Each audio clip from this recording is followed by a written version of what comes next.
Ce débat est donc retransmis en direct sur le progrès.fr.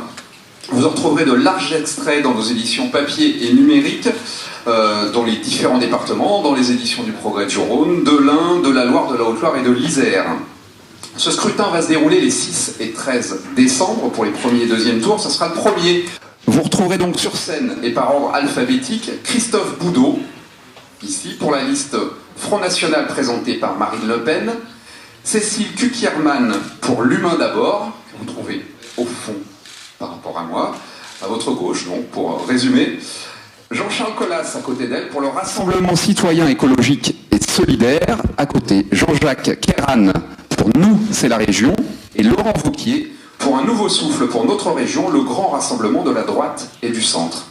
Le Progrès est néanmoins tenu à proposer aux 4 candidats non retenus pour ce débat de bénéficier d'un temps de parole avant de commencer.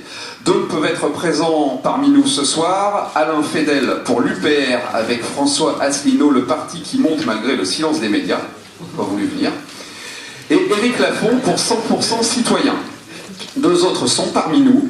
Chantal Gomez pour Lutte ouvrière, faire entendre le temps des travailleurs, et Gerbert Rambaud pour Debout la France avec Nicolas Dupont-Aignan.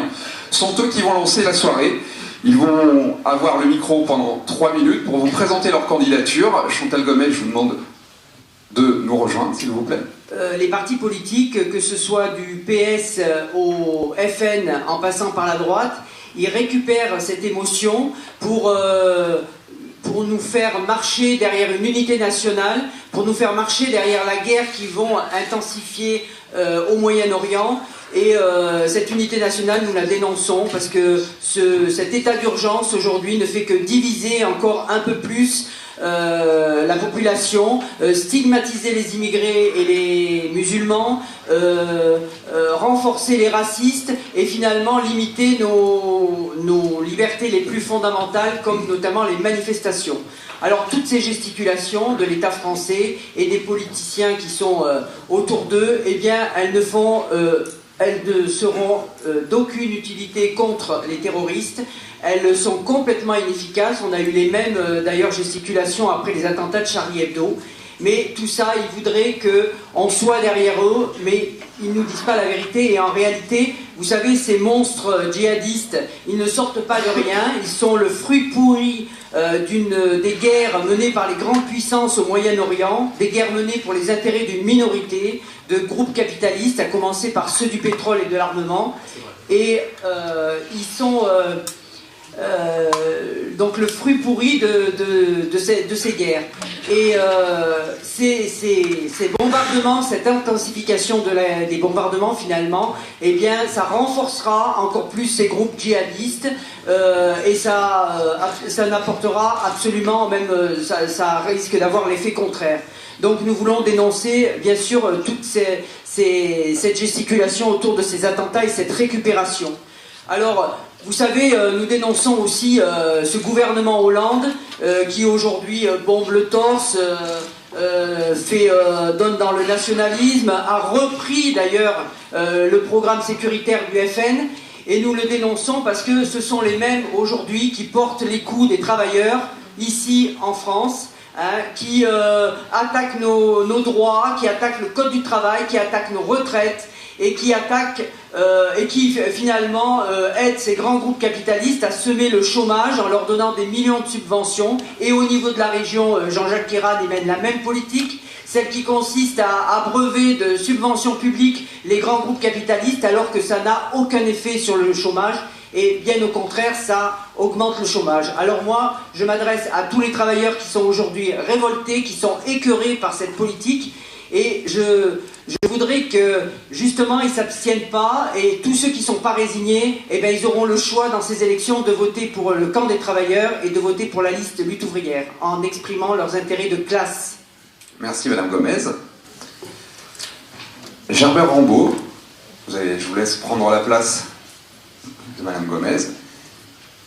Alors, bonjour à tous, merci au Progrès d'organiser et de maintenir effectivement cette réunion, parce qu'effectivement, suite aux événements tragiques que l'on a vécu, il y a eu des grands débats et certains voulaient empêcher la campagne de vivre. Il faut que cette campagne vive, parce que si elle ne vivait pas, ça serait donner raison effectivement à ces terroristes islamistes, et c'est important que le jeu démocratique continue. Alors maintenant, même si je voudrais vous remercier, je vais quand même faire une petite remarque sur l'organisation de ce débat, si vous me permettez, parce qu'on est tous en train de critiquer le fait que l'on voit les mêmes hommes politiques depuis des décennies. Ce sont toujours les mêmes qui sont là depuis 20 ans, 30 ans, 40 ans. Et vous voyez bien qu'organiser un débat comme celui-là, on est parti de l'idée qu'on allait mettre ceux qui étaient élus. Alors je pense que vous qui êtes à Sciences Po, vous pourriez vous poser cette question de se dire, est-ce qu'effectivement, de mettre en place uniquement dans un débat ceux qui sont élus, est-ce que c'est le vrai jeu démocratique? Et la démocratie, au contraire, c'est de dire que tous ceux qui se présentent doivent pouvoir exprimer leurs idées de la même manière que ceux qui sont élus, ou sinon, on dit, bah, très bien, on a un système qui se produit, qui se reproduit de lui-même, et qui empêche une émergence de nouveaux partis. Alors effectivement, on m'a demandé de ne parler que 2 minutes, mais je devais quand même d'abord dire cela, parce que pour moi et pour vous qui êtes des étudiants en sciences politiques, il faut se poser ce vrai problème de la démocratie, comment on fait pour faire vivre la démocratie en France. Alors maintenant, effectivement, pour Debout la France, nous sommes le mouvement qui a été créé par Nicolas Dupont-Aignan au moment où les Français avaient voté contre la Constitution européenne et que les parlementaires ont décidé de passer outre le vote des Français. Et c'est là où, effectivement, ce mouvement a été créé pour dire quand le peuple s'exprime, il faut respecter le peuple, sinon on ne se dit pas gaulliste, on ne se dit pas démocrate. Et nous sommes effectivement une liste de gaullistes et de rassemblements. Nous sommes des patriotes, on a suffisamment effectivement expliqué ce que ça voulait dire, et c'est très bien de voir actuellement ce sursaut patriotique qu'il y a en France, mais il n'y a aucune honte justement à affirmer ces valeurs, il faut continuer à les affirmer, c'est ce que nous affirmons, c'est ce que Nicolas Dupont-Aignan avait déjà expliqué après les attentats de Charlie, et qu'il a rappelé lorsqu'il a été reçu par François Hollande. Alors maintenant, ceci étant, je vais quand même parler de la région, parce qu'on est quand même là sur une campagne des régionales, et je ne vais pas parler que des nationales. Au niveau de la région, c'est un peu le même problème qu'au niveau national. Soit on laisse ceux qui sont en place, qui ont créé, je dirais, l'échec de cette gestion nationale, on va retrouver aussi à une moindre mesure au niveau de la région, avec des gaspillages, avec des gabegies, on le sait très bien, avec ces palais présidentiels qui ont été construits par nos présidents socialistes, que ce soit René Souchon ou Jean-Jacques Kéran, qui se permet de construire des pavillons à 180 millions d'euros pour la région. Mais il faut savoir que ces gabegies, on les a aussi sur d'autres sujets, on l'a aussi au niveau de l'Erail, on l'a aussi au niveau du Lyon-Turin. On a plein de sujets, je n'aurai pas le temps malheureusement d'évoquer cela. Et première des choses, c'est évidemment de mettre fin à cela. Et deuxième chose aussi, c'est parce qu'il faut que l'on propose quelque chose. On est là pour proposer, on est là pour donner un nouveau élan à cette région et de vrais projets de développement. Moi, il y en a un qui me surprend complètement parce que personne n'en parle hormis Debout la France, c'est la vente qui est en train de se préparer de l'aéroport de Lyon-Saint-Exupéry. Notre aéroport a été payé par nos impôts, par nos entreprises, par nos passagers. On a vendu les autoroutes, avec le même scandale que l'on connaît actuellement de cette vente des autoroutes. On nous demande de vendre les barrages, puisqu'effectivement l'Union européenne a demandé à ce qu'on vende les barrages. On est mis en demeure de le faire, et on vend effectivement les aéroports. On a vendu celui de Toulouse à des Chinois, et celui de Lyon et de Nice doivent être mis en vente en janvier prochain. La région a 5% des parts de l'aéroport. La région se doit d'empêcher la vente à des fonds privés de l'aéroport du Lyon-Saint-Exupéry. Je suis désolé, mais ayant très peu de temps, je n'ai pris qu'un sujet, parce que sinon je ne pouvais pas évoquer tous les sujets que nous avions sur, effectivement, la région. L'aéroport, vous avez 14 fonds privés qui se sont manifestés pour racheter notre aéroport. Ça va des fonds souverains de Singapour, d'Abu Dhabi, l'aéroport de Malaisie, l'aéroport de Genève, ou effectivement d'autres sociétés, des sociétés de fonds canadiens, espagnols, une seule société française qui a déjà géré 1000 grappins sur les autoroutes françaises, et on sait très bien ce qui s'est passé. Voilà la situation. La région a 5% de l'aéroport. L'État en a 60%. Eh bien, que la région reprenne les parts de l'État. Je pense que s'il y a un sujet, c'est celui-là. Et je voudrais juste terminer pour dire que je vais vous quitter, non pas parce que je ne peux pas rester avec vous, mais parce que effectivement j'ai accepté l'invitation sur France 3 ce soir, donc je vais partir sur France 3. Mais Maggie Giraert, qui est effectivement en haut, qui est la tête de liste de la métropole pour Debout la France, est là, elle pourra effectivement répondre aux questions s'il y en a ultérieurement. Merci à vous. Merci. Le Progrès a publié ce matin un sondage réalisé par l'IFOP sur les intentions de vote pour les élections en Rhône-Alpes-Auvergne. Au premier tour, c'est la liste menée par Laurent Wauquiez qui arriverait en tête avec 32% des intentions de vote, suivi des listes de Jean-Jacques Kéran et Christophe Boudot avec 25% chacune, puis par celle de Jean-Charles Collas, 9%, Cécile Cukierman, 4%, Gerbert Rambaud, 2%, et les listes de Chantal Gomez, Alain Fedel et Éric Lafont, 1% chacune. Au deuxième tour, l'enquête de l'IFOP donne une égalité à 37%, pour les listes de Laurent Wauquiez et Jean-Jacques Kéran, 26% pour la liste de Christophe Boudot. Madame, messieurs, Pour débuter ce débat, je vous propose de présenter vous-même votre candidature et vous disposez de 2 minutes chacun pour cela. Christophe Goudot, c'est à vous de commencer. Moi, je me présente tout à fait simplement. Je n'ai pas été ministre, je n'ai pas été dans les cabinets ministériels. Je suis un chef d'entreprise, d'une entreprise viticole pour toute la moitié sud de la France. Je suis entré en politique il y a déjà une quinzaine d'années, aux côtés de Jean-Marie Le Pen, parce que je considérais que la France était, j'allais dire, le drapeau français, la nation, le patriotisme était tout à fait remisé en fond de cale, si je puis dire, par les autres partis politiques et qu'il fallait agir. Et Jean-Marie Le Pen était, et toujours, Marine Le Pen aujourd'hui, les personnalités qui sont aujourd'hui en pointe pour la nation et pour défendre le peuple français. Je suis marié, je suis père de 3 enfants.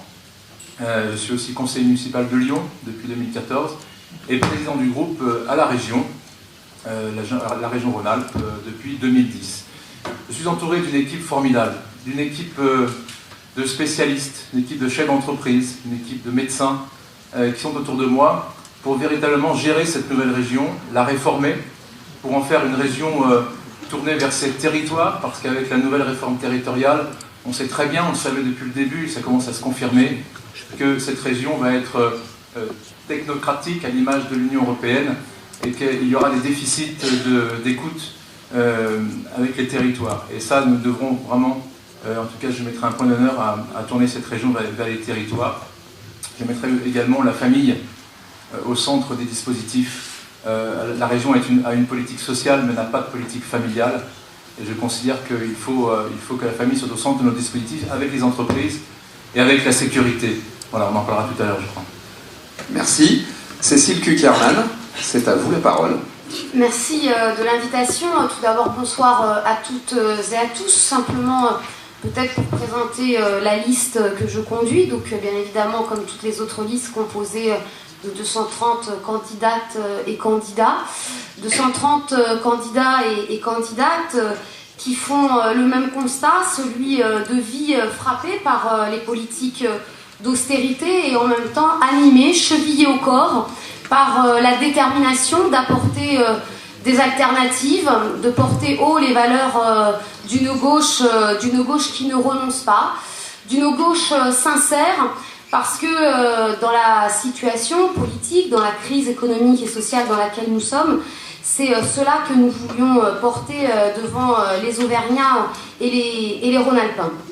Dire également que cette liste que je conduis, elle est composée de femmes et d'hommes présents dans chaque territoire, qui vivent simplement. Alors, j'ai mes experts de l'emploi, plus de 130 syndicalistes issus, bien évidemment, des secteurs d'activité très différents, du secteur public comme du secteur privé, de métiers et de responsabilités différentes. Mais je crois que c'est avec eux, finalement, que nous devons construire demain les politiques régionales et faire de l'humain d'abord, le titre de notre liste, réellement le moteur et l'exigence que nous devons placer dans chacune des politiques régionales. En tout cas, c'est cela qui nous anime, issus de formations politiques différentes, composés avec plusieurs responsables d'associations, de syndicalistes, je l'ai dit, de membres d'aucun parti. Je crois que finalement, c'est cela que nous avons souhaité autour d'un projet partagé, présenter et défendre devant les électrices et les électeurs au scrutin des 6 et 13 décembre prochains. Merci. Jean-Charles Colas, à vous la parole. Bonsoir à tous, merci de votre invitation et de tenir ce débat. Donc moi je représente ici le Rassemblement citoyen écologique et solidaire, rassemblement qui s'est construit il y a un peu plus d'1 an maintenant, avec des citoyens engagés dans la vie publique au travers des associations, des syndicats ou des collectifs, et puis des membres de partis politiques, du Parti d'Europe Écologie Les Verts, des partis du Front de Gauche que sont le Parti de Gauche et Ensemble, du Parti de Nouvelle Donne et du Parti de la Nouvelle Gauche Socialiste. On s'est mis à discuter ensemble il y a plus d'1 an autour des combats que nous menions en commun, des valeurs que nous avions en commun, des luttes et des propositions que nous faisions, et aussi des votes que nous faisions en commun au Conseil régional, puisque nous étions quelques-uns à être élus régionaux sortants.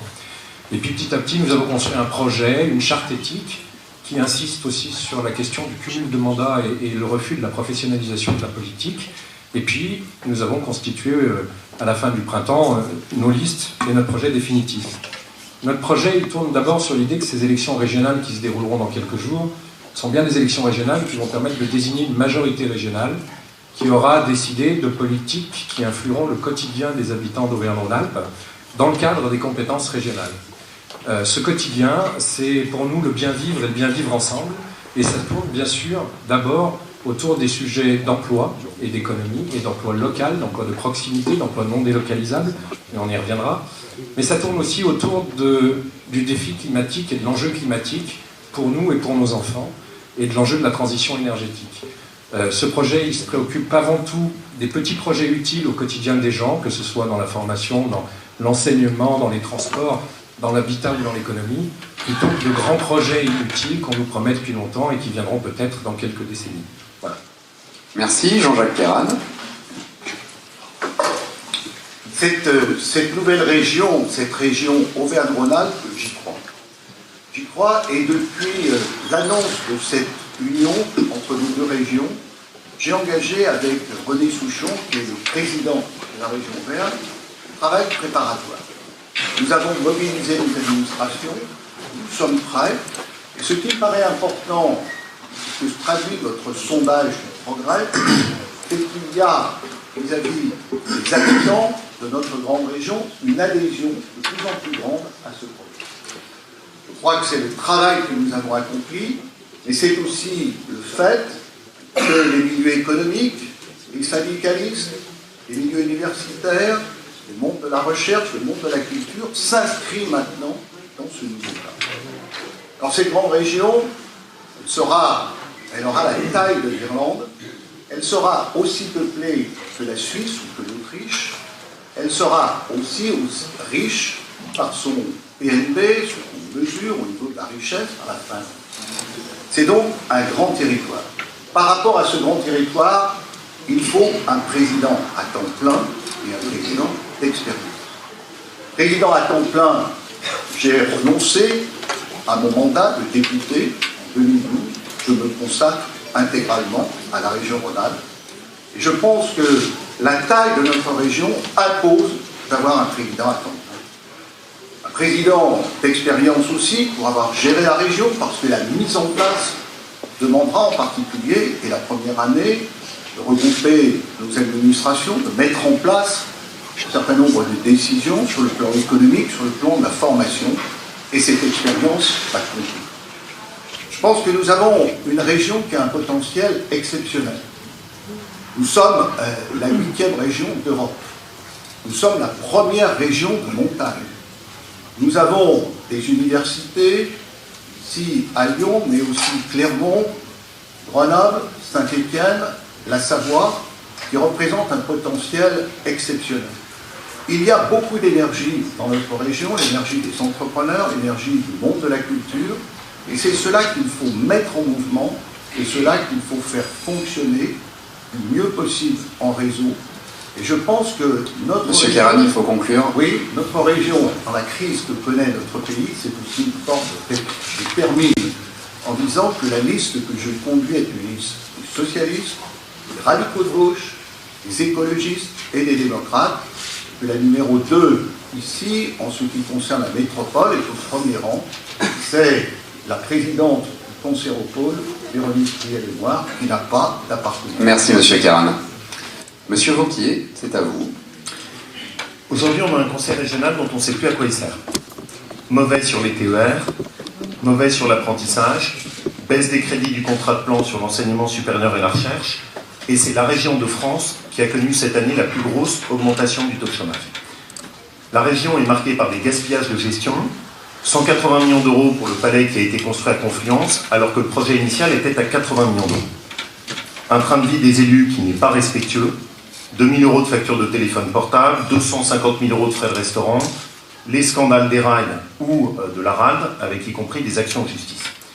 Et avec comme seul résultat l'explosion des impôts et des taxes. Pour l'année 2014, par exemple, il y a eu une augmentation de 64 millions d'euros de la taxe sur l'essence, ce qui représente une amputation du pouvoir d'achat des habitants de la région de 30 à 50 euros, pris directement dans la poche des Rhône-Alpes. Le président actuel de la région est élu depuis 40 ans. Il a été élu pour la première fois en 1978 au Conseil régional. Il n'a jamais voté une baisse de taux d'impôt de sa vie. Jamais. Ça fait 3 ans que je gère ma ville. Depuis 3 ans, je baisse les impôts dans ma ville. Et je crois que dans une période de difficulté de gestion des comptes publics, il est indispensable d'avoir des bons gestionnaires. L'équipe qu'on apporte, c'est une équipe qui est faite d'une nouvelle génération d'élus. C'est une équipe qui repose sur un rassemblement de la droite et du centre sans qu'il y ait aucune nécessité de faire des petits accords de boutique entre les deux tours.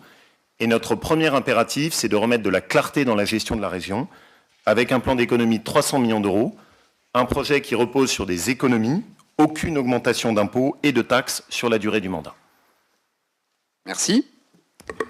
Les 5 candidats vont maintenant débattre sur 3 thèmes. L'impact des attentats sur la campagne, leur vision et leurs propositions pour cette nouvelle région et le développement durable. Le premier de ces thèmes va être l'impact de ces terribles attentats du 13 novembre sur leur campagne. Tous les candidats ont mis cette campagne justement en sommeil pendant plusieurs jours. Mais les attentats ont-ils changé leur vision des choses? Est-ce qu'elles ont modifié leurs propositions de campagne? Laurent Wauquiez, c'est à vous. On n'en est malheureusement pas à la première vague d'attentats. Ça a été un drame et un second choc terrible, et qui ne doit pas nous faire oublier ce qui s'était déjà passé au début de l'année 2015. Et qui n'était d'ailleurs pas uniquement les attentats de Charlie Hebdo, qui étaient aussi les attentats de l'hypercachère, qui étaient aussi le meurtre de cette policière municipale. Le devoir aujourd'hui des élus, ce n'est pas uniquement d'être dans la commémoration, c'est d'agir et de tirer des leçons de ce qui s'est passé. Les Français attendent des responsables politiques qui agissent pour leur sécurité et en ayant conscience qu'aujourd'hui, la sécurité est absolument l'affaire de tous. Et la région, à son niveau, doit y contribuer. D'abord pour améliorer la sécurisation de tout ce qui relève d'elle-même, les TER et les gares, sujets sur lesquels on a beaucoup trop attendu. On a aujourd'hui une partie de nos TER qui ne sont pas sécurisés et la région Rhône-Alpes-Auvergne ne bénéficie pas d'une police ferroviaire dédiée, comme c'est le cas par exemple sur l'Île-de-France. Il n'y a aucune raison qu'il y ait une dualité de traitement. La deuxième chose, c'est la sécurisation de nos lycées, de nos CFA, de nos centres d'enseignement, de nos maisons familiales. Aujourd'hui, on nous dit qu'il y a 50% des lycées qui sont sécurisés. Est-ce qu'on va attendre 12 ans pour sécuriser l'autre partie? L'objectif, c'est d'augmenter à chaque niveau les outils de protection pour rendre plus compliqué et arriver à démanteler les réseaux. Par ailleurs, je souhaite que la région soit un partenaire de l'État et des communes. Au soutien des communes, par exemple la mairie de Lyon qui a décidé d'investir dans son matériel de protection pour sa police municipale, au soutien des infrastructures administratives qui souhaitent investir sur la vidéoprotection, mais aussi aux côtés de l'État pour lutter contre des réseaux face auxquels on a fait preuve de beaucoup trop d'angélisme, qui sont les réseaux de l'islamisme radical. Ça veut dire qu'il est indispensable de démanteler sur notre région, qui est une des grosses régions de terreau de l'intégrisme et de l'islamisme radical, le démantèlement des réseaux de mosquées salafistes. Et je considère qu'on ne peut plus prendre le risque aujourd'hui de laisser dans la nature des terroristes en puissance et qu'il faut agir avant et pas après. On peut être un républicain modéré, mais dans la période actuelle, on n'a pas le droit d'être modérément républicain. Merci. Jean-Jacques Kéran. Je crois que les attentats que viennent de connaître notre pays, avec leurs morts, leurs souffrances, la situation de nombreuses familles, imposaient aux élus de la dignité, du sang-froid et de la détermination. Il imposait aussi, par rapport à la date de cette élection, la décision qui a été prise de maintenir les 6 et les 13 décembre. Par rapport à la question de la sécurité, qui est effectivement portée par nos concitoyens. La région doit s'inscrire dans le pacte de sécurité du président de la République. Ce pacte de sécurité met l'État comme étant le pilote des politiques de sécurité. La région doit intervenir au niveau de ses responsabilités. Ces responsabilités, ce sont les lycées. Nous avons, dès le mois de janvier, par amendement, décidé de renforcer les éléments de sécurité en dégageant 5 millions d'euros pour les lycées publics, 1,4 million pour les lycées privés. Et c'est en train de se mettre en œuvre et cela sera complété. De même, en ce qui concerne les TER, où quand il y a eu des acquisitions de matériel nouveau, depuis bientôt 10 ans, tous ces matériels sont équipés de vidéosurveillance. Je crois qu'il faut que les élus, dans les circonstances que nous venons de connaître, mettent en œuvre des politiques de sécurité. Mais au pacte de sécurité doit s'ajouter un autre pacte, qui est le pacte pour l'éducation et la culture. Nous ne pourrons pas combattre le terrorisme s'il n'y a pas cette solidarité du peuple français, et elle s'exprime sur tous les territoires, notamment par l'engagement des communautés éducatives, par l'engagement du mouvement associatif, du monde du sport, du monde de la culture. Et c'est ce qui me différencie des propos que vient de tenir le candidat de la droite, qui n'est pas un candidat de la droite modérée, qui est bien un candidat de la droite extrême. On a pu le voir à travers ses déclarations. C'est un candidat aussi qui n'honore pas cette campagne électorale, parce que c'est un candidat qui répand des contre-vérités sur la gestion de la région qu'il connaît très mal. Pour conclure, M. Caron, ces contre-vérités, ce n'est pas l'objet de ce débat. Nous aurons l'occasion de les démonter, M. Wauquiez, parce que vous les colportez depuis 2 mois. Je vous dis très simplement... M. Caron, vous avez allègrement dépassé. Alors je m'arrête, mais ce n'est pas un débat. C'est simplement un exposé de position. Merci. M. Collas, s'il vous plaît. Vous nous avez demandé si ces attentats avaient eu un impact sur notre campagne et notre projet. Bien évidemment, ils ont eu un énorme impact sur notre campagne, beaucoup moins sur notre projet.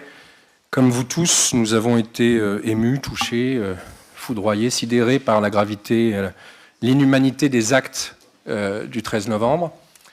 Et donc, comme vous l'avez dit, nous avons suspendu notre campagne le temps du deuil national, nous.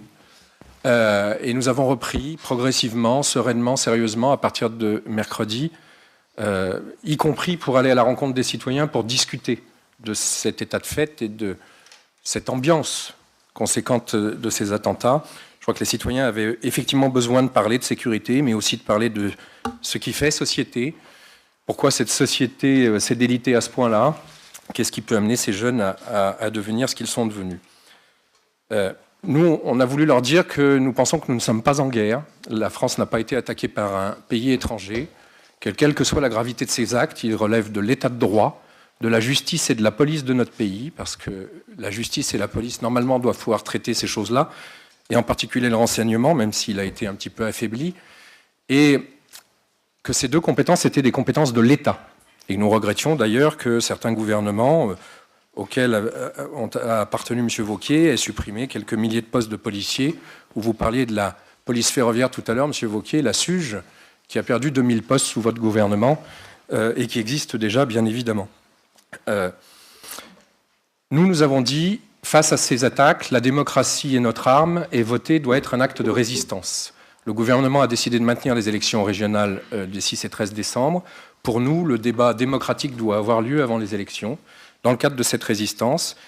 Et il doit se passer de manière sereine sur les compétences de la région, parce que c'est une majorité régionale qu'on va choisir, et pas sur des compétences nationales ou pas sur une instrumentalisation de politique nationale. Et donc nous voulions débattre, et nous avons repris la campagne en débattant, projet contre projet, de ce que nous ferions à la région, bien évidemment. Merci. Cécile Cukierman. Je crois, comme la plupart d'entre nous ici, nous avons été fortement frappés, touchés par ces attentats inqualifiables. Une situation inédite que nous avons les uns et les autres découvert dans cette nuit du 13 au 14 novembre. Je crois que cette horreur nous appelle à la plus grande responsabilité, et que le devoir des élus, des candidats que nous sommes, c'est justement faire acte de responsabilité. C'est donc, et surtout, de ne pas tomber dans la démagogie de tous les instants, en s'enfonçant dans la brèche du tout sécuritaire et dans une surenchère qui ne s'arrêtera pas. Je pense également, et nous le voyons et nous le rencontrons depuis la reprise de cette campagne électorale après la fin du deuil national, qu'effectivement, oui, il y a une demande, un besoin de sécurité qu'expriment nos concitoyennes et nos concitoyens. Il ne faut pas le nier, il ne faut pas le balayer. Mais je reste convaincue que la meilleure réponse, la plus efficace en termes de sécurité pour chacune et chacun, c'est justement à l'État, au gouvernement, aux forces de police, aux forces de gendarmerie, avec l'aide des préfets dans les régions et dans chaque département, que cela doit être organisé et doit être mis en place. Alors, vous nous posez la question, cela a-t-il eu un impact sur la campagne? Oui, bien évidemment, parce que faire une campagne électorale, c'est avant tout et surtout être à l'écoute des populations. Sur les programmes, je ne pense pas, parce que je l'ai dit, il ne faut pas tout mélanger, et il ne faudrait surtout pas laisser à penser, sauf à d'ailleurs creuser encore un peu plus le fossé entre les Français et la politique et leurs élus, que la région demain pourra apporter ces réponses sécuritaires. Et puis, comme on a été dans cette surenchère, permettez-moi tout de même de faire remarquer qu'on peut utiliser toute la technique que l'on veut, tous les appareils, et certainement pour dans quelques cas nécessaires. Mais pour qu'ils soient efficaces, il faut des femmes et des hommes derrière. Pour qu'ils soient efficaces, il faut ce que certains veulent supprimer, c'est-à-dire des fonctionnaires d'État ou fonctionnaires territoriaux. Sans eux, il n'y aura aucune efficacité de quelques instruments que l'on pourrait mettre en place. Donc je crois que plus que jamais, une des réponses, y compris à ces attentats, c'est de faire de l'humain, de travailler à se vivre ensemble. Le gouvernement, et je ne le juge pas, a choisi de maintenir les élections régionales les 6 et 13 décembre. Je crois que nous devons honorer ce rendez-vous démocratique en poursuivant cette campagne pluraliste pour justement garder cette tête haute et faire la démonstration que non, nous ne céderons pas face à ces différentes attaques venues de l'extérieur. Merci. Christophe Boudot. Oui, je voudrais d'abord rendre hommage aux victimes de ces attentats terroristes islamistes, parce qu'il faut bien les nommer comme ça. Quand on a perdu un enfant, quand on en a perdu plusieurs, on a tout perdu dans la vie. Et c'est très important de le souligner, parce que demain, il y aura un hommage national rendu aux familles. Nous en serons, bien évidemment. Marine Le Pen sera présente et l'ensemble de nos députés européens et nationaux. Je crois que depuis des années, nous clamons, vox clamantis in deserto, comme l'on dit, tout ce qui va se passer, la hausse de l'insécurité est réelle depuis des années, l'immigration de masse, bien évidemment, le communautarisme qui s'installe partout et qui est un terreau aujourd'hui de l'islamisme. En retour, nous avons eu le mépris de la classe politique dans son ensemble, parfois aussi des observateurs politiques, des journalistes, des médias, qui souvent nous ont dit « vous attisez la haine, vous surfez sur les peurs », c'était la grande question. Lorsqu'il y a eu les attentats du mois de janvier, dans la rédaction de Charlie Hebdo, Marine Le Pen a été reçue à l'Élysée par François Hollande. Elle lui a fait des propositions très précises.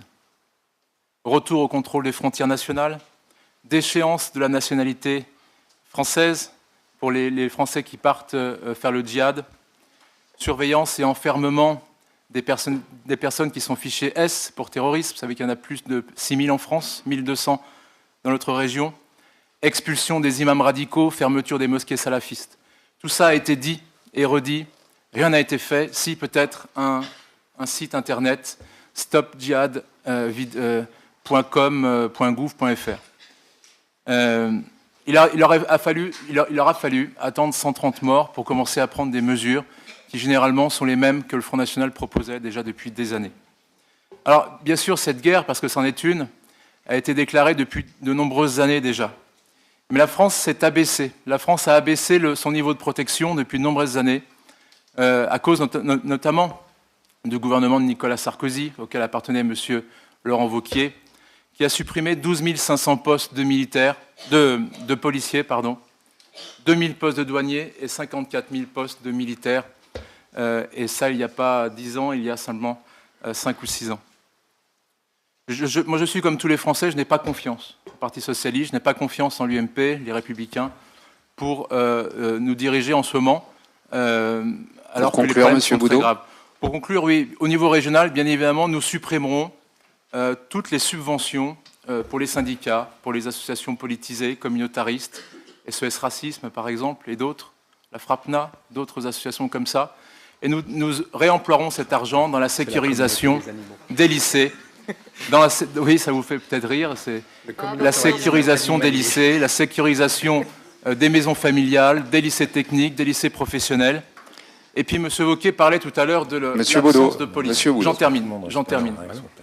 J'en termine. La police existe, la SUGE existe, la brigade de sûreté ferroviaire existe. Seulement, elle demande des pouvoirs depuis très longtemps que lui ont supprimé, bien sûr, le gouvernement Nicolas Sarkozy. Voilà. Alors, bien sûr, on n'est pas soumis aux obligations de la loi audiovisuelle, puisque il n'y a pas d'obligation d'égalité du temps de parole. Notre règle, néanmoins, c'est l'équité entre les candidats. Donc, je vous demanderai les uns les autres d'essayer de respecter votre temps de parole. Et je vous rappellerai, avant chaque intervention, quel est le temps dont vous disposez. Merci par avance.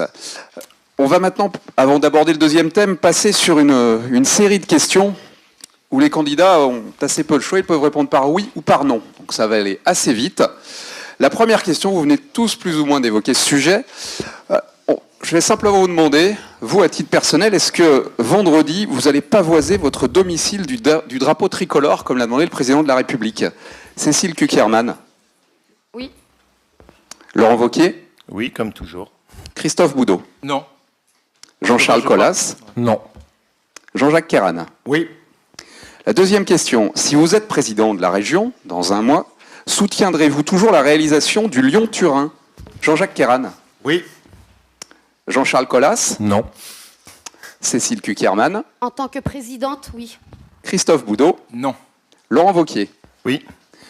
Troisième question, vous, président, c'est une formule qui paraît marche bien, aiderez-vous financièrement à la réalisation de l'A45 entre Saint-Étienne et Lyon? Jean-Charles Collas? Non. Christophe Boudot? Oui. Laurent Wauquiez? Oui. Jean-Jacques Kerran? Non. Cécile Cukierman? Non. Et la dernière de ces petites questions pour cette salve-là, souhaitez-vous que Pôle emploi passe sous le contrôle des régions et non plus de l'État? Laurent Wauquiez? Il y a des monsieur oui et des monsieur non. Oui. Jean-Charles Collas? Non. Jean-Jacques Kerran? Non. Cécile Cukierman? Non. Christophe Boudot? Oui. Deuxième thème de ce débat, votre vision de la nouvelle région, qui comprend donc les régions actuelles, Rhône-Alpes et Auvergne. Quelles sont vos propositions pour cette nouvelle région? Chaque candidat aura 3 minutes pour s'exprimer, ce qui devrait vous permettre de développer largement. Jean-Jacques Kerran, c'est vous qui commencez. J'ai placé ma campagne sous le signe des valeurs de la République et de l'humanisme social. Ce n'est pas une simple déclaration, c'est aussi la volonté de les mettre en œuvre, ces valeurs, à travers les engagements politiques que nous prenons. D'abord, l'égalité. C'est l'égalité des chances à travers les politiques que nous menons pour les lycées, pour les étudiants, l'égalité des chances aussi pour accéder à un emploi par les politiques d'apprentissage et de formation. C'est l'égalité de tous les territoires. Nous avons une grande région avec des métropoles, avec des villes moyennes, avec un territoire rural. Il faut que ces territoires se sentent tous concernés. Cela veut dire que ces territoires doivent être bien reliés, bien connectés, qu'ils doivent avoir leur chance de leur développement. Et je crois que le numérique représente cette chance, en particulier pour développer les nouvelles formes d'entrepreneuriat, mais aussi pour permettre à chacun d'être en relation avec l'ensemble des territoires de la région. Égalité à travers développement, nous avons une formidable chance dans notre région d'avoir des pôles de compétitivité, une capacité d'innovation, d'avoir aussi une agriculture performante avec le plus grand nombre de signes de qualité. Cela, nous devons la défendre. C'est une région de l'égalité et une région de l'équilibre. La deuxième valeur de notre pays, c'est la liberté. C'est la liberté d'entreprendre, à condition que l'on puisse trouver auprès de la région les moyens pour créer son entreprise, les moyens pour la développer. Et je pense en particulier aux entreprises qui investissent dans les nouvelles technologies. C'est cette liberté d'entreprendre qui va avec la liberté de création, la liberté des artistes, la liberté des créateurs sous toutes ses formes. La région doit être la garante de la liberté. C'est aussi la fraternité. Et quand j'entends le candidat du Front National dire qu'il supprimera les subventions aux associations, il est bien évident que je ne ferai pas. Pas toutes, à vos amis politiques, qui sont des relais de clientèle. Parce que je crois que la force de notre région, c'est de pouvoir faire ensemble. Faire ensemble. Faire ensemble avec les collectivités territoriales, faire ensemble avec le monde associatif, tout ce qui constitue le tissu vivant de notre région. Et faire ensemble, ça veut dire aussi lutter contre les discriminations. Ça veut dire aussi travailler à l'égalité entre les hommes et les femmes. Lutter contre les violences. Cela repose sur un principe qui est le principe de la laïcité. La laïcité, c'est un fil conducteur, et je terminerai en rappelant que notre région, c'est une terre de progrès, c'est une terre de résistance. C'est pour cela que j'ai placé ma candidature sous le signe de l'humanisme social. C'est cela que nous devons faire vivre. Merci. Laurent Wauquiez. Moi, je n'aime pas en politique les grands slogans et les grandes phrases dont on ne sait plus du tout à quoi est-ce qu'ils renvoient et ce qu'ils veulent dire. Je pense qu'on a besoin de concret et je pense qu'on a besoin de choses qui soient clairement identifiables. Aujourd'hui, la région, elle doit se concentrer sur un seul sujet qui est l'emploi. Je rappelle ce chiffre qui a été complètement camouflé. La région Rhône-Alpes est la première région cette année en termes d'augmentation du taux de chômage, sans que ça ait donné lieu à aucune réaction de la part du Conseil régional. C'est la région, Monsieur Wauquiez. C'est la région. Caron, je ne vous interromps pas. C'est un bel exemple de respect démocratique. Absolument. Pardon, mais le respect démocratique, ça veut dire énoncer des vérités et pas des contre-vérités. Je vais me mettre au milieu, ce sera. Vos vérités ne sont pas obligatoirement les vérités, Monsieur Caron, même si c'est difficile à comprendre pour vous. Pas le plus bas taux de chômage de toute la France, mais il y a beaucoup de chômeurs. On va écouter Monsieur Wauquiez, s'il vous plaît. Écoutez, je propose à chacun de regarder. Vous regarderez sur Internet, vous faites vos calculs et vous regardez si, oui ou non, la région Rhône-Alpes cette année est la région qui a connu la plus forte augmentation du taux de chômage, et vous jugerez qui dit la vérité là-dessus. C'est l'avantage d'Internet, ça permet de vérifier. L'emploi. L'objectif et la priorité dessus, c'est de soutenir le travail, d'aider ceux qui en ont vraiment besoin et de corriger les abus au niveau du fonctionnement de la région. Première chose, je souhaite miser sur l'économie de proximité. C'est le secteur qui embauche. Les petites entreprises, les start-up, commerçants, artisans. L'objectif est de mettre sur la table un programme zéro charge pour les entreprises qui embauchent, et plutôt que de verser des prestations sociales qui correspondent à une vision du social qui est pour moi une vision du social passive, je préfère mettre de l'argent sur la table pour aider le fait que les gens puissent être embauchés et puissent travailler. Première chose. Deuxième chose, comme le Code des marchés publics le permet, je souhaite qu'on mette en place une préférence régionale pour le marché public. Alléluia. En utilisant notamment la clause du mieux-disant. C'est bien, je suis content de voir que vous réagissez par rapport à ce que je propose. Merci de venir sur mes propositions. Et qui permet de mettre en place une clause favorisant nos entreprises locales. Troisième chose, je souhaite qu'on mise sur l'apprentissage, avec un pacte, une entreprise, un apprenti. Quatrième élément, parallèlement, je veux qu'on réinvestisse sur la méritocratie qui s'est perdue. La ministre de l'Éducation nationale a notamment amputé les bourses au mérite, c'est pour moi une profonde erreur. Dans notre région, je souhaite qu'on rétablisse intégralement les bourses au mérite, pour les familles de classe moyenne, pour les familles modestes. C'est un exemple de ce que doit être le fonctionnement de l'éducation nationale. Dans le même temps, il faut complètement réorienter l'appareil de formation, qui est aujourd'hui un appareil de formation qui n'aide pas suffisamment ceux qui cherchent vraiment un emploi, et qui, de l'autre côté, à mon sens, ferme beaucoup trop les yeux sur un certain nombre d'abus. On doit mieux aider ceux qui cherchent, et on doit corriger les abus, notamment, par exemple, des demandeurs d'emploi qui refusent des formations, sur le modèle d'ailleurs de tout ce que les pays nordiques ou allemands ont mis en place, avec un système de droits et de devoirs plus efficace. Enfin, je veux qu'on investisse sur l'enseignement supérieur et la recherche. Les crédits du contrat de plan État-région sur notre région sont en chute libre sur l'enseignement supérieur et la recherche. L'objectif est d'investir en la matière en faisant en sorte qu'on puisse avoir la première Silicon Valley européenne en investissant sur le secteur du numérique. Et parallèlement à cela, l'idée de travailler à côté de cette grande priorité sur l'emploi sur quelques sujets de vie quotidienne. La désertification médicale, qui n'a pas du tout été appréhendée suffisamment par la région et qui va devenir un problème majeur d'aménagement du territoire. Internet et le mobile, qui sont aujourd'hui des beaux slogans, mais la région n'a pas travaillé dessus, contrairement à la région Auvergne. Elle n'a pas eu une politique d'investissement stratégique et elle a considéré que ça relevait des départements. C'est une lourde erreur qu'on paye aujourd'hui, avec un sous-équipement en réseau Internet. Un dernier mot, M. Wauquiez, s'il vous plaît. L'accompagnement sur nos aînés, avec une vraie politique de maintien à domicile, où il y a des gisements d'emploi importants, et où la région doit former. Pour moi, c'est aussi une certaine conception du refus du fossé entre les générations. Merci. Christophe Boudot. J'ai parlé tout à l'heure de la réforme territoriale qui va éloigner nos compatriotes des centres des décisions. Elle va également augmenter le sentiment de déclassement notamment des populations d'Auvergne, et aussi, mais pas que d'Auvergne, aussi de la Drôme, de l'Ardèche et de tous les départements qui sont très éloignés aujourd'hui de la métropole et du phénomène de l'hypermétropolisation qui va être la conséquence de cette grande région. Moi, je veux finir avec les mauvaises pratiques de la République. Il faut en finir aussi avec la gouvernance régionale qui, depuis 6 ans déjà, et j'ai pu le constater tous les jours, a été une mauvaise pratique, une mauvaise gouvernance, parce que au jeu des alliances, et mes collègues aujourd'hui ici, M. Wauquiez et M. Kéran, le savent très bien, et vont le savoir très très vite, au jeu des alliances, nous sommes après mis sous chantage, j'allais dire, et les politiques ne peuvent pas se développer comme elles auraient dû l'être. Je vois très bien aujourd'hui la espèce de connivence entre les écologistes et le Parti socialiste. Il faut bien savoir que pendant 6 ans, c'est une haine politique qui s'est abattue sur cette région, avec la différence, mais ce n'est même plus une différence de degré, c'est une différence de nature entre les positions des uns et des autres. Et tout ça voudrait recommencer encore pour 6 ans. Je crois qu'on n'a pas le temps, et en tout cas, personne ne mérite ça. Nos propositions sont très importantes sur l'économie, parce qu'effectivement, la priorité, c'est l'emploi aujourd'hui.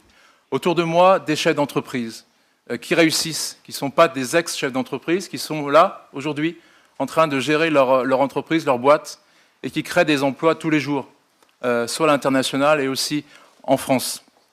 Tout ça doit être la priorité pour nous. Nous avons une mesure, c'est le chèque TPE emploi, pour prendre en charge toutes les charges sociales pendant 1 an, pour un salarié en CDI embauché par une petite entreprise, parce que c'est là le gisement d'emploi pour une petite entreprise. Nous sommes contre l'assistanat, évidemment. Les subventions doivent être remboursables. Mais il y a un coup de pouce à donner, et la région doit pouvoir donner ce coup de pouce. 5 000 emplois en région, dans les départements, les territoires, c'est une urgence pour nous. J'ai créé des vice-présidences au commerce, à l'artisanat, spécialement dédiées, et qui seront assurées par des chefs d'entreprise. À l'apprentissage, bien sûr, nous mettrons, pas comme M. Kéran l'a fait, des gens qui sont des pédagogistes, finalement, des pédagogues, comme on dit. Nous mettrons, nous, des chefs d'entreprise qui connaissent l'apprentissage, qui en sont issus eux-mêmes et qui pourront développer ces politiques-là au plus près des territoires. Mais évidemment, quand on parle de fracture territoriale, on parle de la fracture numérique. C'est important de dire ça. Pour le confort dans les TER, par exemple, où la 4G doit être complètement généralisée, la fibre optique doit aller partout, dans tous les territoires les plus reculés. Et bien sûr, la fracture médicale, la désertification médicale, qui est aujourd'hui un gros problème. Ce sera l'enjeu du mandat prochain. L'enjeu des présidentielles, évidemment, dans 2 ans. Monsieur Wauquiez, peut-être que vous en serez. Moi, j'en serai pas. Enfin, je ne crois pas, en tout cas. Ce n'est pas prévu pour l'instant. L'accès aux soins... L'accès aux soins... Oui, on peut appeler Paris, peut-être.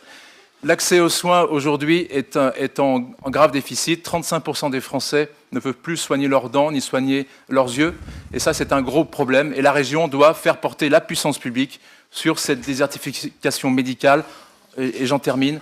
En créant des maisons médicales pluridisciplinaires et en installant les jeunes médecins dans les territoires les plus reculés. Merci. Cécile Cukierman. Oui, tout d'abord, peut-être rappeler que cette région qui a été créée et imposée d'en haut n'a pas été pensée ni voulue pour le bien-être des Auvergnats ni des Rhône-Alpins. C'est en tout cas pour cela que nous avons fait le choix, effectivement, de placer la question de l'humain au centre de ce programme régional. Quand je viens d'entendre les 2 précédents intervenants, je crois que plus que jamais, face à ce sentiment que l'on ressent de partout, sur tous les territoires, de se sentir de plus en plus éloigné, finalement, de la région, il n'y a vraiment pas besoin de diviser et d'opposer les Auvergnats entre eux, les Rhône-Alpins entre eux. Je crois qu'au contraire, nous avons besoin aujourd'hui d'enraciner cette nouvelle région au plus près de chacune et de chacun pour les rassembler, pour leur apporter des solutions communes, parce que finalement, toutes et tous sont aujourd'hui frappés par la crise et les politiques d'austérité successives.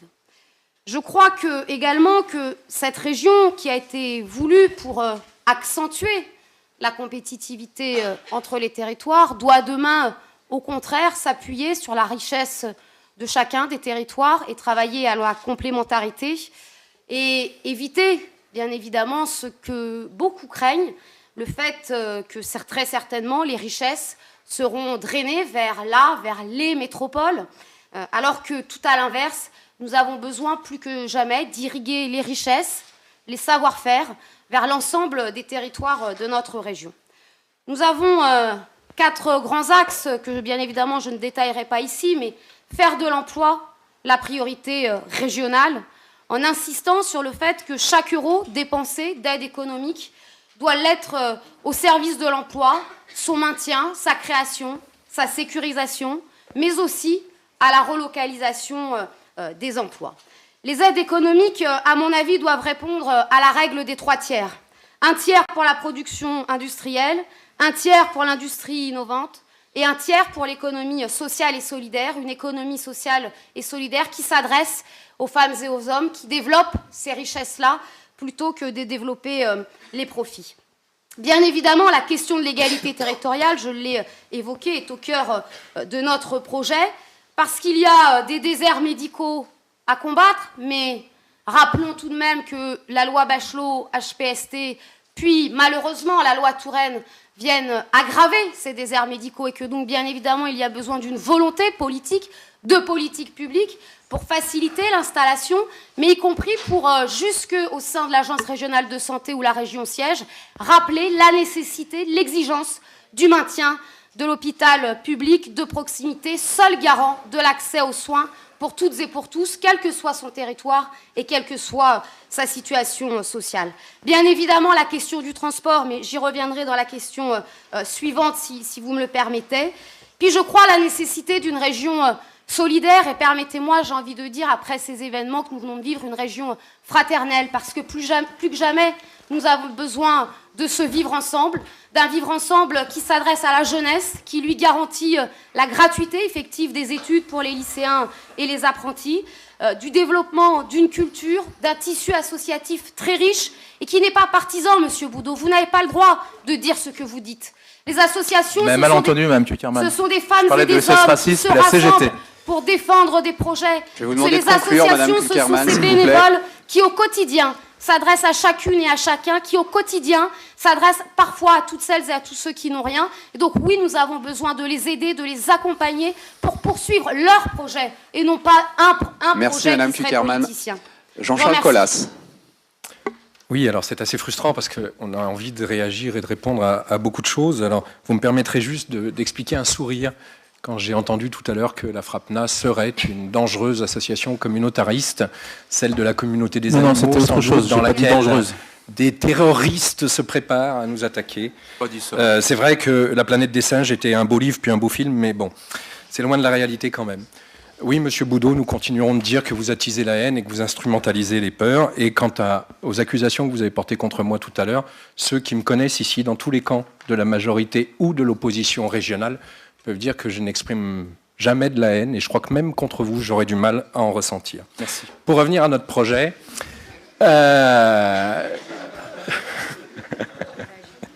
Pour revenir à notre projet, je vous l'ai dit en intro, notre projet s'est construit autour du bien vivre ensemble. Et bien sûr, de l'idée de faire de la région une région citoyenne, écologique et solidaire. On est sur les compétences de la région et des compétences qui touchent au quotidien de nos concitoyens. Nous avons donc fait un énorme projet que vous pouvez consulter sur Internet avec plusieurs dizaines de propositions. Je ne vais pas toutes vous les présenter ce soir, bien évidemment, mais toutes sont chiffrées, étudiées. Pour en prendre quelques-unes emblématiques et les citer en exemple, nous sommes engagés à créer 50 000 emplois localement, de proximité, en Rhône-Alpes, et non délocalisables, en Rhône-Alpes-Auvergne, pendant ce mandat. Certains nous ont dit c'est pas assez ambitieux, d'autres nous ont dit c'est utopiste. C'est vrai que par rapport aux 600 000 chômeurs, ça ne permet pas de régler le chômage d'un claquement de doigts, mais c'est quand même assez ambitieux, et nous savons comment le faire. Non pas en donnant des subventions ou des chèques TPE, etc., mais en réorientant déjà les financements de la région vers... Certains l'ont dit, les PME, les TPE, l'économie sociale et solidaire, l'artisanat bien évidemment, mais qui rentre dans le premier cas, l'économie circulaire et bien d'autres secteurs qui ont besoin aujourd'hui de créer des emplois locaux non délocalisables. Quand il s'agit de rénover un logement, on ne va pas exporter le logement en Asie pour le rénover, mais c'est bien ici que des artisans peuvent le réhabiliter énergétiquement, par exemple. Mais on en reparlera tout à l'heure dans le troisième temps.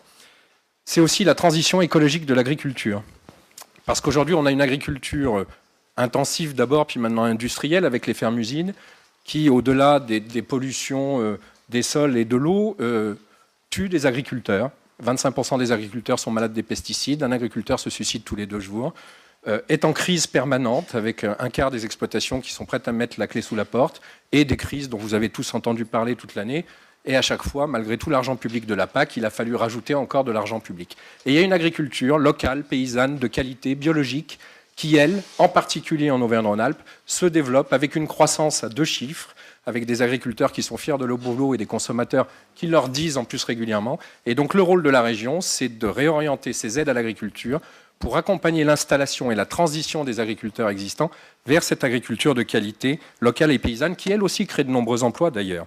Et puis, d'autres l'ont dit, cette très grande région est une région diverse, certes avec des riches métropoles, mais aussi des grands territoires ruraux qui se désertifient, et en particulier des services publics de proximité. Donc la région va être essentielle pour assurer l'équilibre entre tous ces territoires et l'égalité des citoyens, notamment dans l'accès aux biens communs et aux services publics de proximité. On reparlera peut-être des transports tout à l'heure, mais c'est complètement une compétence de la région, de la santé, mais pas au travers de subventions à l'installation de médecins privés, mais bien à la mise en place de maisons de santé et à leur déploiement. Un certain nombre ont déjà été mis en place, pas pour donner de l'argent aux intérêts privés, mais à l'intérêt général. Merci. On va aborder la deuxième salve de questions auxquelles les candidats peuvent répondre par oui ou par non. Alors on est à Sciences Po, il y a un certain nombre d'étudiants qui sont présents dans cette salle. Donc la première question, maintiendrez-vous l'actuel système d'aide à la mobilité internationale pour les étudiants de la région? Christophe Boudot. Oui. Jean-Charles Collas. Oui. Jean-Jacques Kéran. Oui. Cécile Cukierman. Oui, en l'amplifiant. Laurent Wauquiez. J'en ai de la chance, oui. Tout le monde, c'est la première fois, vous êtes tous d'accord. Vous avez vu un peu? Ça sera au mérite, monsieur Wauquiez. Aiderez-vous davantage, Pas le vôtre, monsieur Kéran. aiderez-vous davantage qu'aujourd'hui les lycées privés? Cécile Cukierman. Non. Laurent Wauquiez. Oui. Christophe Boudot. Bien sûr. Il faut écouter, monsieur Kéran. Jean-Charles Vous Collas. êtes un mauvais élève. Non. Alors. Ah si, vous êtes un mauvais élève. Jean-Jacques Kéran. Non. Merci. Êtes-vous prêt à financer l'achat d'une tablette numérique pour chaque lycéen? Jean-Charles Collas. Non. Christophe Boudot. Oui. Laurent Wauquiez. Non. Jean-Jacques Kéran. Non. Cécile Cukierman. Non. Augmenterez-vous les aides de la région pour les patrons qui prennent des apprentis? Jean-Jacques Kéran. Oui. Laurent Wauquiez. Oui. Cécile Cukierman. Sous condition.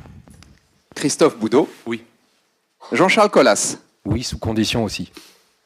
Le troisième thème qu'on va maintenant évoquer est celui du développement durable. L'environnement, l'énergie, l'agriculture.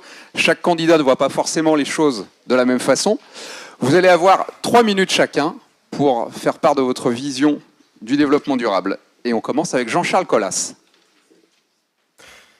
Alors permettez-moi d'abord de dire que j'ai du mal à dire développement durable tant que cette expression a été galvaudée.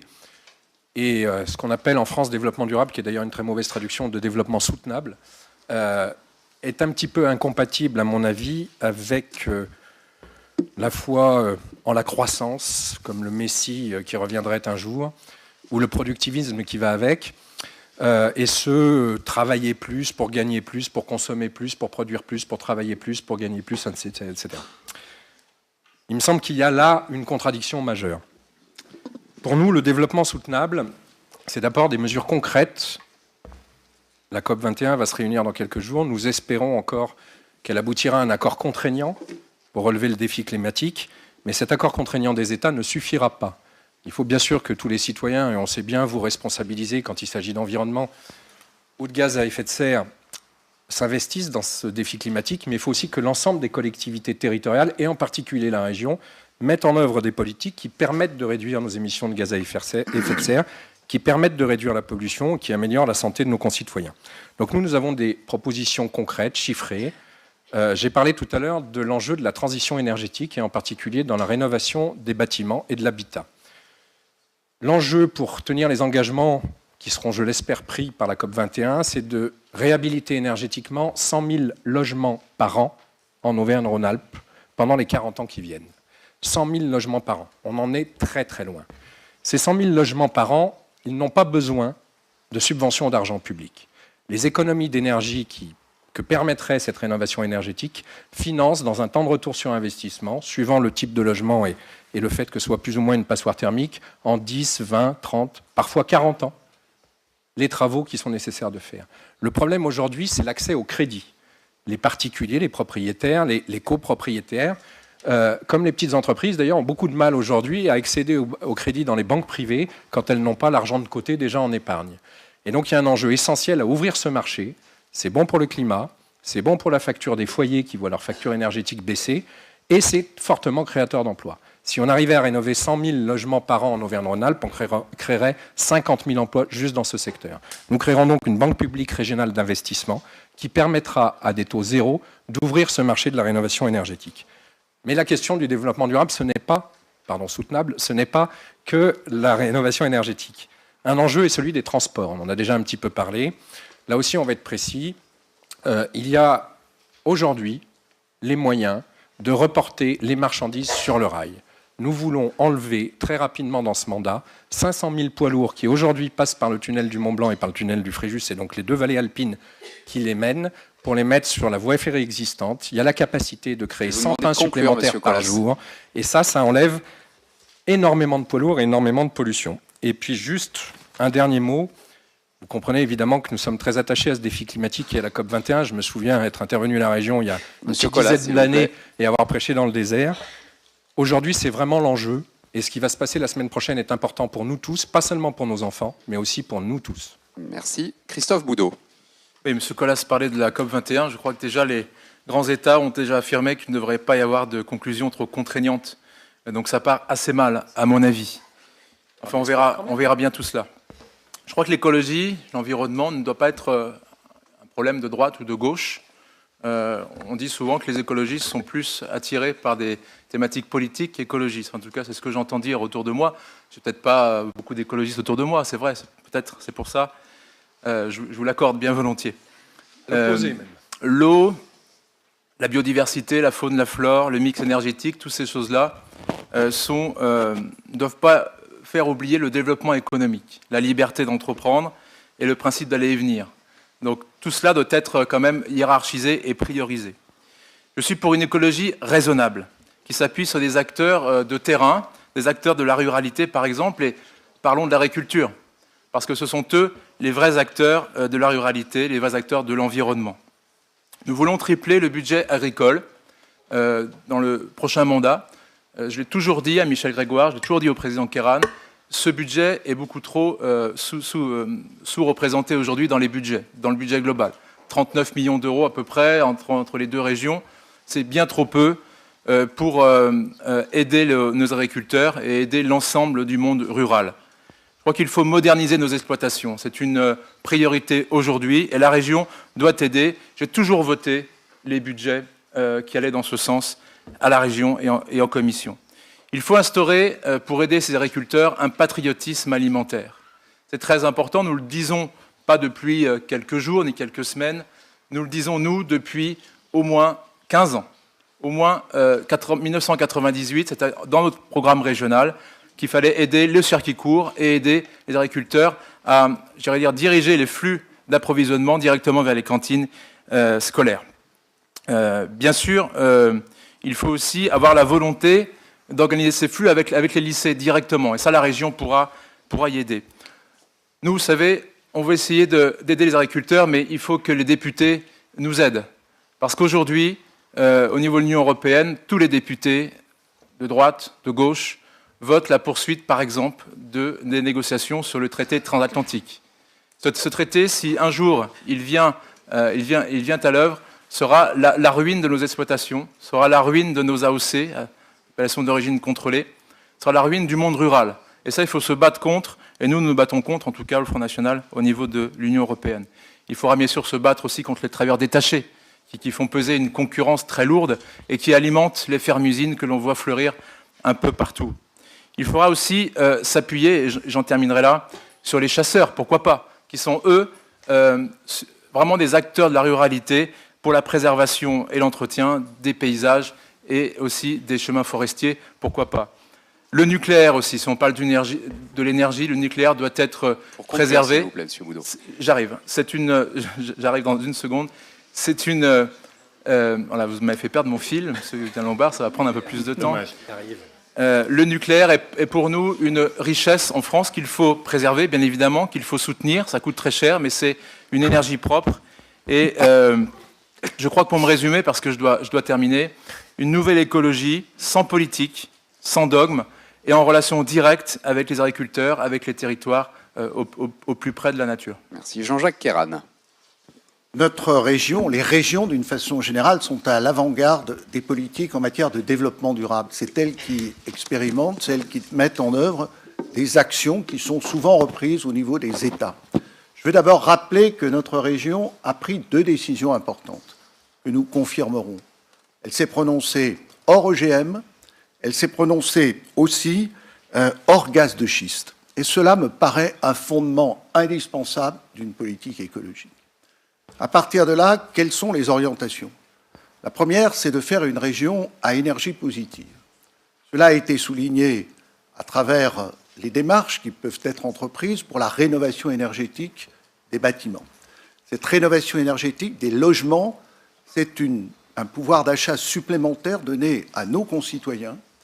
Et j'étais par exemple ce matin à Belleville-sur-Saône, où à partir d'une station d'épuration, on a fait un système de chaleur qui a permis, dans l'immeuble voisin, de diminuer de moitié les charges. Voilà des actions concrètes où la région était partie prenante. C'est une région où l'on respire mieux, parce que cette question est prédominante. Et je dis à mon ami Jean-Charles Collas qu'on ne pourra dépolluer les vallées alpines qu'en réalisant l'investissement du Lyon-Turin, comme l'ont fait les Suisses avec le tunnel du Gothard. C'est une région aussi qui assure la biodiversité. Nous avons, avec l'Auvergne, des parcs naturels nationaux, des parcs naturels régionaux. Cela représente 18% de notre territoire. Je veux, dans le cadre de ce mandat, porter les territoires qui seront préservés avec des développements maîtrisés à 25%. Est-ce que c'est possible? Oui. Il y a des projets de parcs naturels régionaux. Je pense à Beldonne, je pense à la Dombes, je pense au Haut-Allier. C'est tout ce qui doit nous permettre de mettre en œuvre une politique de biodiversité, parce que c'est cela aussi la richesse de notre région. Et si l'Auvergne a été, au titre de Lonely Planet, parmi les 10 régions qui seront d'actualité en 2016, c'est aussi parce qu'il y a là le respect de la nature. C'est un véritable atout pour nous. Laurent Wauquiez. D'abord, il y a une première chose sur laquelle il faut qu'on réfléchisse, c'est comment on fait du développement durable. Moi, je crois au fait qu'on développe le développement durable à partir d'actions concrètes en positif. C'est un des domaines où on voit le plus qu'a donné la passion folle de la norme et de la contrainte, qui est pour moi une vraie faillite de la politique. C'est-à-dire que plutôt que de faire des actions, on fait des textes de loi, ce qui est vraiment la démission du politique. Et ce que je souhaite, c'est qu'on réaborde le développement durable en étant sur des actions positives, des actions de financement, des actions où on porte des projets, et pas des actions où on agit uniquement par du décret, de la norme, des lois, qui finissent par étouffer tout le monde, et en réalité par créer une très forte aversion à tous ces sujets de développement durable. Le deuxième point, c'est qu'il faut concilier 3 dimensions. Et les 3 dimensions doivent se retrouver. Mieux pour la planète, mieux pour l'emploi, mieux pour le pouvoir d'achat. Et c'est la conjonction de ces 3 dimensions qui permet d'avoir un développement durable qui soit vraiment efficace. Ensuite, ce qu'il faut, c'est fixer une priorité. Parce que si on cherche à tout embrasser, on ne fait rien. Et la priorité sur laquelle nous, on souhaite se concentrer, c'est aider les familles à investir pour l'isolement de leur maison. Personne ne peut dire aujourd'hui que le pouvoir d'achat des ménages leur permet juste, en allant voir leur banquier et en faisant un crédit, de faire l'isolement de leur maison. Il faut juste être sérieux par rapport à ce qu'est l'amputation du pouvoir d'achat des ménages en ce moment. Il y a besoin d'un accompagnement. Et de ce point de vue, l'idée est vraiment d'investir aux côtés des familles et des ménages pour leur permettre de faire les travaux d'isolation tout de suite.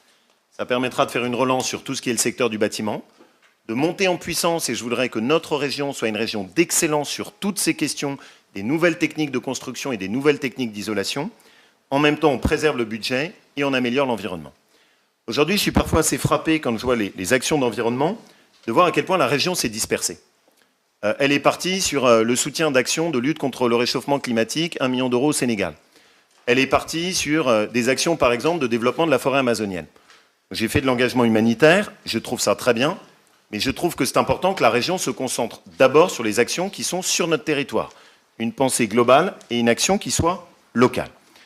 Les deux autres points sur lesquels je voudrais me concentrer, c'est d'abord l'agriculture. Il est important de repartir sur des circuits courts, c'est fondamental. Remettre les produits de l'agriculture dans notre restauration collective. Aujourd'hui, ce qui est quand même juste hallucinant avec la diversité et la richesse de l'agriculture de la région, il n'y a même pas un produit sur deux qui est dans les restaurations collectives gérées par la région qui vient de notre agriculture régionale. Ce qui est juste surréaliste en termes de fonctionnement. Or, à condition d'y travailler un peu, on peut arriver à remettre les produits de l'agriculture sur notre restauration collective. Merci. Et puis, le troisième élément, c'est celui du soutien de la ruralité. Parce que si l'avenir de notre région, c'est uniquement des grands pôles urbains et autour une ruralité qui est vide et déserte, on n'aura rien gagné. Moi, je viens d'un département qui est rural, qui est celui de la Haute-Loire. Et je ne veux pas comme évolution, une évolution progressive avec une concentration uniquement sur les mégalopoles. Donc il y a un vrai objectif pour avoir une ruralité qui soit vivante, dynamique, et dans laquelle on protège notre qualité de vie. Cécile Cukierman. Oui, la question du développement durable, bien évidemment, c'est réfléchir à comment permettre aux femmes et aux hommes de vivre mieux dans un environnement préservé. Et là encore, il y a besoin de détermination de l'action publique sur ce sujet pour arriver à concilier ces deux objectifs, à la fois humains, j'ai envie de dire, et à la fois sur le plan environnemental. Et bien évidemment, à l'heure où la COP21 va s'ouvrir à Paris, je crois sincèrement qu'il faut que nous puissions inventer et asseoir une véritable écologie populaire pour répondre à cet objectif. Je crois que nous devons sortir de la morale, un petit peu parfois de ceux bien-pensants qui diraient aux autres ce qu'il faut faire ou ne pas faire, et sortir en tout cas d'une vision uniquement punitive de l'écologie. La gauche républicaine et sociale que je représente ici entend justement aider à placer chacune et chacun à égalité face à ces défis environnementaux demain. Juste un chiffre, mais tout de même, rappelons que 80% de la pollution mondiale est due à 40 grands groupes internationaux. Donc oui, la question sociale, quand on parle du développement durable, est toujours présente et demeure toujours d'actualité si l'on veut demain préserver un environnement sain avec une véritable politique de transport qui s'appuie, bien évidemment, sur le ferroviaire, et ce, si on veut qu'il soit efficace dans le cadre d'une SNCF nationale, forte, renforcée, seule garantie pour assurer la péréquation au sein de ce service public de transport, que ce soit pour le déplacement quotidien, pour se former, pour travailler, mais également, cela a été dit, pour le déplacement, bien évidemment, des marchandises. Sur la question qui a été évoquée du logement, nous proposons que la région puisse accompagner à la rénovation énergétique de 520 000 logements sociaux. Pourquoi accompagner les bailleurs sociaux? Parce qu'effectivement, nous sommes convaincus que assurer la rénovation énergétique de ces logements sociaux, c'est tout de suite faire de la région une véritable actrice dans la lutte contre le réchauffement climatique. C'est tout de suite permettre aux femmes et aux hommes qui habitent dans ces logements de vivre mieux, parce qu'un logement rénové, c'est bien évidemment des qualités de vie meilleures dans ces logements-là. Et puis, cela a été dit, c'est bien évidemment avoir un véritable effet levier, là aussi, sur l'emploi, dans le bâtiment, dans un secteur, bien évidemment, à rendre plus performant, et dans lequel, demain, il y aura des emplois beaucoup plus techniques et beaucoup plus valorisants pour les personnes les utilisant. Je crois également que, je termine, bien évidemment, qu'il nous faut revoir la politique industrielle, une politique industrielle forte, respectueuse de son environnement. Et je crois que dans la conditionnalité des aides régionales, nous devons fortement faire rentrer ce critère des conséquences sociales et environnementales, parce que chaque entreprise a une responsabilité sociale et territoriale. Et donc, dans le pacte régional que nous devons faire avec chacune, eh bien, c'est cela que nous devons mettre au cœur. Bien évidemment, c'est vrai pour l'industrie, et ce sera vrai également pour le soutien à une agriculture paysanne de proximité. Et oui, ce n'est pas hallucinant, mais de dire que 80% d'une assiette de la cantine scolaire soit composée de produits régionaux. Ce n'est pas utopique, c'est faisable. Et c'est tout de suite, là encore, aider les paysans à s'organiser et à trouver des débouchés sur leur production. Je vous remercie. On se rapproche de la fin de ce débat. Alors, les étudiants ici présents connaissent le concours Ma thèse en 180 secondes. Je vais me permettre de dire que vous êtes un peu plus expérimenté qu'eux. Ma thèse en 180 secondes. Et je vous propose de faire votre conclusion en 120 secondes. Ah ouais. D'accord. Madame Kuckerman, c'est à vous. Bien, mais écoutez, comme je n'ai pas fait de thèse et que je n'ai pas la prétention que mon programme en soit une, parce que je crois que, bien évidemment, un programme proposé, c'est un programme à faire évoluer et à faire vivre pendant les 6 ans. Très simplement redire, mais nous avons, je crois, une liste de très larges rassemblements avec des gens, des femmes et des hommes très divers. Notre souci, pendant les 6 ans demain au Conseil régional, ce sera de faire que l'humain d'abord, ce n'est pas simplement le titre d'une liste, mais une action politique au quotidien, dans toutes les politiques publiques de la région, parce que finalement, depuis 3 mois, sur les marchés, dans les villages, à la sortie des usines, ce que j'entends de ces femmes et de ces hommes, eh bien, c'est un peu d'humain. Libérez-nous de cette oppression du profit pour que nous puissions vivre nos vies demain. Merci. Laurent Wauquiez. Notre région, elle a besoin d'un nouveau souffle. Elle a besoin de renouvellement. Ça fait 12 ans qu'elle est gérée par le Parti socialiste. Le président actuel, qui est sûrement quelqu'un de très estimable, a été élu conseiller régional pour la première fois en 1978. Moi, ce que je souhaite, c'est qu'on tourne la page et qu'on arrive à avoir un nouvel élan et une nouvelle pratique. De ce point de vue, on a mis en place une équipe qui change, et une équipe qui est composée avec des personnalités à l'image de Florence Vernet-Caron, qui n'avait pas d'engagement politique, à l'image de Juliette Jarry, qui est quelqu'un qui vient du monde de l'entreprise, qui a à peine 30 ans, qui est une ancienne de votre école et qui est notre chef de file sur la métropole. Et qu'on change toutes ces pratiques. Et ça commence aussi par le fait de tourner la page des gaspillages de l'argent public qu'il y a eu dans une région qui s'est endormie, avec pour moi un sens de l'exemplarité qu'on doit retrouver au niveau des élus. Et ça commence par un premier geste qui est symbolique mais qui compte, d'une baisse de 10% des indemnités des élus pour arriver à repartir dans une région qui soit mieux gérée. Notre région, elle a des atouts formidables. Moi, j'y suis né. Et en même temps, je ne peux pas accepter que notre région s'endorme. Je ne peux pas accepter que petit à petit, quand on la compare aux autres, elle rentre dans des classements de médiocrité dans lesquels on n'est pas au niveau qui devrait être le nôtre. On a aujourd'hui un pays qui fait face à d'immenses défis, dans lequel la politique a déçu. Un pays qui a besoin de débat, et dans lequel je ne peux pas comprendre que toute une génération... Vous m'avez dit 120 secondes. Et vous... Oui, pardon, oui. Vous avez raison. Vous allez devoir me le décompter. Tout à fait. Attention, vous n'allez pas réussir non plus la thèse en 120 secondes. Une région dans laquelle je souhaite qu'on puisse avoir des vrais débats. Notre pays ne va pas si bien qu'on puisse se permettre, dès qu'on aborde un débat, de se crisper, de sortir des cartons rouges de censeurs politiques. On a besoin de réfléchir. On a besoin de repenser ce qu'est le fonctionnement de la République française. De se poser des questions aussi simples que quelle place pour les classes moyennes, ce qui a tué la République de Weimar. Quelle place pour l'équilibre entre travail, assistanat. Quelle place pour l'initiative? Quelle place pour la méritocratie? Quelle place pour le respect, l'effort, la laïcité? Et ce que je veux, c'est que demain, notre région redevienne un modèle pour la France et pour l'Europe. Et que vous puissiez vous dire, c'est dans cette région que les choses bougent, et c'est dans cette région que j'ai aussi la possibilité de construire mon avenir. On est dans une phase de défi.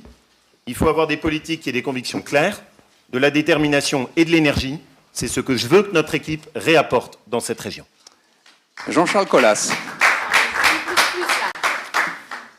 Merci. Alors, moi, je partage l'idée que beaucoup de nos concitoyens, que depuis 30 ans, un certain nombre de politiques échouent, puisque le chômage n'a cessé de s'aggraver, échouent parce que les inégalités ont explosé, alors que nous sommes à peu près 2 ou 3 fois plus riches qu'il y a 30 ans. Il y a aujourd'hui quand même une bonne partie de la population qui vit en dessous du seuil de pauvreté. Nous pensons qu'une alternative politique est possible, et elle est rendue possible par certains modes de scrutin, comme celui des élections régionales, qui est une élection proportionnelle à 2 tours, où les gens peuvent voter pour les projets au premier tour. Il n'y a aucun risque que la gauche et les écologistes soient absents du 2e tour, mais vous pouvez voter pour un projet et pas nécessairement un vote utile. Notre projet, je l'ai déjà dit, c'est la citoyenneté, l'écologie, la solidarité. La citoyenneté parce qu'on ne fait plus rien sans les citoyens, et les citoyens en ont marre des professionnels de la politique qui n'ont pas travaillé depuis des décennies, voire pour certains jamais travaillé, jamais connu la vraie vie, mais qui prennent des décisions pour leur quotidien. C'est l'écologie, parce qu'effectivement, le défi climatique, c'est un élément essentiel, on en a beaucoup parlé, et j'avoue que j'aurais aimé entendre M. Boudou nous dire si, comme il y a encore quelques semaines à la région, il nous disait que le changement climatique n'était pas dû aux émissions de gaz à effet de serre humaines, mais il nous a dit quand même que le nucléaire était propre, ce qui est quand même assez original. Et puis enfin, c'est Vous avez un temps de parole contraint, faites attention. la solidarité, parce que face aux défis climatiques ou face aux défis terroristes et aux enjeux de société, on y arrivera ensemble ou on n'y arrivera pas. C'est la devise républicaine, liberté, égalité, fraternité. Pour nous, voter est notre arme, et en particulier à ces élections-là, voter pour le climat et contre le terrorisme, en fait, voter, c'est aujourd'hui un vrai acte de résistance. Merci. Christophe Boudot. Je voudrais dresser un constat. Les politiques de droite et de gauche ont échoué depuis 30 ans, n'ont jamais mis autant d'argent dans les politiques publiques, notamment sur l'emploi, sur d'autres choses, et le chômage n'a jamais été aussi important. Ils ont échoué et ils ont trahi aussi. Je voudrais juste donner un exemple du vote conjoint entre le groupe du Centre et l'UMP et les partis socialistes à la région, qui développe une action internationale de 10 millions d'euros à peu près, un peu moins, par an, alors que c'est à l'État de faire une coopération internationale et ce n'est pas à la région de faire profiter cet argent-là à certains pays. La région, le Parti socialiste, la gauche et l'UMP ont voté, par exemple, 55 000 euros de subventions aux PME vietnamiennes à Ho Chi Minh-Ville, 400 000 euros de subventions au Burkina Faso pour créer des cinémas. Ils ont voté 15 000 euros pour un kit d'information pour sensibiliser les Palestiniens à la citoyenneté du monde. Alors tout ça, avec nous, ce sera fini. Ce sera fini. L'État, bien sûr, à partir de 2017, entreprendra de grandes coopérations internationales pour aider ces pays-là au développement. Mais ce n'est pas à la région d'employer sa puissance publique là-dessus. Nous sommes des hommes et des femmes qui travaillons. Hein. Nous ne sommes pas des fanfarons parisiens de la politique, ni des ministres qui ont toujours vécu de l'argent public. Nous sommes des hommes et des femmes. 90% des hommes et des femmes de ma liste sont dans la société civile, travaillent aujourd'hui. Et c'est avec cela qu'on va pouvoir redresser la région, la réformer. Et j'en appelle à tous nos compatriotes qu'ils ne s'abstiennent pas. C'est vrai qu'ils sont déçus. Les hommes politiques sont très décevants. Mais maintenant, je crois qu'il faut tourner la page et faire confiance à une force patriote d'envergure. Vous avez rappelé les sondages tout à l'heure, qui est en train de monter, qui est en train de s'installer partout en France, avec des gens qui sont au plus près de nos compatriotes et qui ont envie de faire bouger les choses. Je vous remercie. Jean-Jacques Perran. Merci. Notre région, c'est une terre qui est une terre de progrès, une terre d'engagement, d'amour du travail. C'est une terre aussi de résistance. Et moi, je veux incarner cette région avec les valeurs que porte l'Auvergne, que porte la région Rhône-Alpes. C'est pourquoi je rejette les excès. Et nous avons eu une démonstration ce soir des excès dans l'argumentation. C'est pourquoi je refuse les extrêmes. Je pense que l'histoire de notre région ne peut pas être entachée par ce que nous avons connu à une certaine époque, c'est-à-dire en 1998, contre laquelle je me suis mobilisé, c'est-à-dire la victoire des idées de la droite extrême. Je ne veux pas que notre région soit le laboratoire, qu'elle soit la tribune de la droite extrême qui est représentée par le candidat ici à mes côtés, à ma droite, et également par M. Boudot, qui est le candidat du Front National. Je veux aussi, et je le dis à M. Wauquiez, que l'exemplarité, on commence à se l'appliquer à soi-même. M. Wauquiez, quand vous avez été élu parlementaire en 2007, vous avez proclamé que les parlementaires devaient être rémunérés en fonction de leur travail. J'ai consulté, tout le monde peut le faire, les statistiques du travail, de votre travail à l'Assemblée nationale. La participation aux commissions, M. Wauquiez, vous êtes 513e sur 577 députés. Alors, ne venez pas nous parler ici d'exemplarité des élus. Je crois que vous devez, M. Wauquiez, sur ce plan-là, d'abord faire preuve d'humilité. Ça me paraît indispensable. Et puis je pense aussi que nous avons une responsabilité. J'ai parlé de l'avenir. Je veux parler bien sûr de ce que représente l'avenir de notre région. Il y a une formidable force qui existe dans notre région. Il y a des atouts incontestables. Ce territoire, nous devons le faire vivre. Et moi, je vais le faire les 120 vivre secondes sont cette fois avec bien tous dépassées. les hommes et toutes les femmes de bonne volonté qui sont rassemblés ici. C'est pourquoi je lance un appel aux démocrates pour qu'ils me rejoignent avec les écologistes et avec ceux que nous représentons. Madame, messieurs, merci pour ces 90 minutes de débat. Vous retrouverez 4 pages de compte-rendu dans les éditions du Progrès, nouvelle formule de demain. Vous pouvez également revoir ce débat sur le progrès.fr. On vous donne rendez-vous dans ce même amphithéâtre de Sciences Po le jeudi 10 décembre pour le débat entre les candidats qualifiés pour le 2e tour. Merci à tous, bonne soirée.